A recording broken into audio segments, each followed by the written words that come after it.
पूर्व केंद्रीय मंत्री मेनका गांधी अपने संसदीय क्षेत्र सुल्तानपुर पहुंची। इस दौरान उन्होंने जिला अस्पताल में नव निर्मित पुलिस चौकी का उद्घाटन किया। साथ ही उन्होंने कहा कि आए दिन यहां घटनाएं होती रहती थी, जिसके चलते लोगों की मांग पर उन्होंने पुलिस चौकी बनवाने के निर्देश दिए। तो वहीं सांसद मेनका गांधी इसौली विधानसभा जाएंगे, जहाँ वर्षों से स्थानीय लोगों की मांग पर ढबिया चंदौड़ ड्रेन का भी शिलान्यास करेंगी। मांग की थी कि यहाँ एक चौकी बन जाए।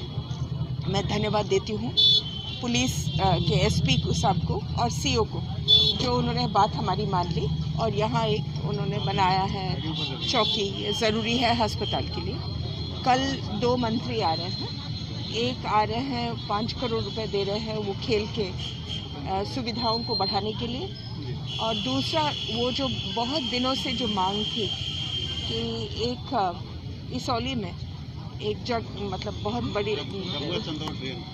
एक ड्रेन की ज़रूरत थी, जिसके अभाव में खेत 12 महीने पानी के नीचे रहते हैं। तो बहुत दफ़ा शिकायत हुई थी, अभी नहीं, पिछले 40 साल से शिकायत कर रहे हैं। तो अभी 9 करोड़ रुपए सरकार ने दिया है हमारे अर्जी पर, और वो कल मंत्री आ रहे हैं उसको शुरू करवाने में, और मैं मुख्यमंत्री और सबका धन्यवाद देती हूँ। माता जी, अस्पताल परिसर के विद्युत आपूर्ति के लिए ये पावर हाउस बनाया गया था, ये सामने देख रहे हैं, और झाड़ी में तब्दील हो गया है। ये 2 साल से बंद पड़ा है। इसमें थोड़ी सी तकनीकी खराबी आई और पावर हाउस बंद कर दिया गया।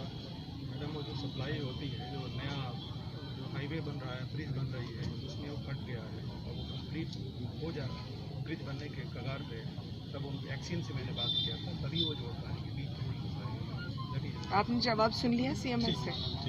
अच्छा।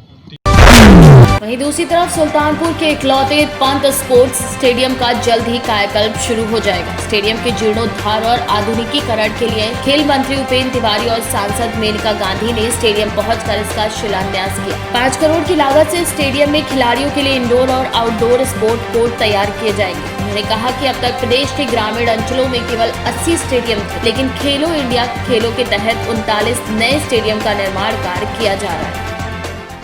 इतनी बड़ी सौगात ही नहीं दी, वो खुद आए और इतनी तकलीफ के बाद वो थके भी हैं, इलेक्शन पूरा संभाल रहे हैं, इसके बाद सीधा लखनऊ जाएंगे, और वो इतनी दूर आए हैं हमारे क्षेत्र की मदद के लिए। और हमारा केवल एक तरीका है धन्यवाद करने का कि हम ज़्यादा से ज़्यादा लोग खेल में हम बहुत अच्छे दर्जे तक पहुंच जाए, ताकि हम उनको धन्यवाद इस तरीके से कर पाए। Thank you. माता जी, स्टेडियम में समाप्त कर दिया गया, तो ये बगल वाला जो एरिया है वो खाली पड़ा हुआ है, तो स्टेडियम में उसको हम जोड़ सकते हैं और वहाँ पे हॉस्टल बनाया जा सकता है। इसके बारे में सोचा जाए। इससे पहले मुझे मालूम नहीं था जी। इसके बारे में सोच करके देखते हैं क्या हो सकता है जी। आप मंत्री आज मिली है, तो क्या किन सुविधाओं से जो है हमारे खिलाड़ी जुड़ जाएंगे? देखिए, जब से देश के प्रधानमंत्री नरेंद्र भाई मोदी जी बने, तब से खेलो इंडिया खेलों के तहत और पिछले साल फिट इंडिया के तहत खेल को बढ़ावा देने के लिए ग्रामीण अंचल से लेकर के शहरी इलाकों में यह सरकार का प्रयास है, और उस प्रयास के तहत खेल को बढ़ावा देने में पूरी तरीके से जिम्मेदारी के साथ पूरी सरकार लगी हुई है। और उसी के परिप्रेक्ष्य में यहाँ के लोकप्रिय सांसद महोदया के द्वारा यहाँ का जो आज निर्माण हुआ, ये भारत सरकार के खेलो इंडिया खेलों के तहत ही है। आज आपके कई विधायक यहाँ आए भी असल में पूरे उत्तर प्रदेश के अंदर हम भी 1 महीने से गायब थे, हम भी चुनाव करा के आ रहे हैं, तो कहीं ना कहीं कोई होंगे। सर, खेलो इंडिया खेलों के तहत सुल्तानपुर को 4 स्टेडियम मिले थे, वो अभी तक नहीं शुरू हो पाए। हमने कहा ना कि सारी चीजें प्रक्रिया में जो खेले हैं, यही हम लोग फरवरी में करने वाले थे, लेकिन इसका प्रोसेस होता है, उस समय धन का आवंटन नहीं हो पाया था, जिसके चलते, और लॉकडाउन में 6-7 महीने से कोई काम हो नहीं रहा। पूरे देश और दुनिया की गति पे रोक लगा हुआ था।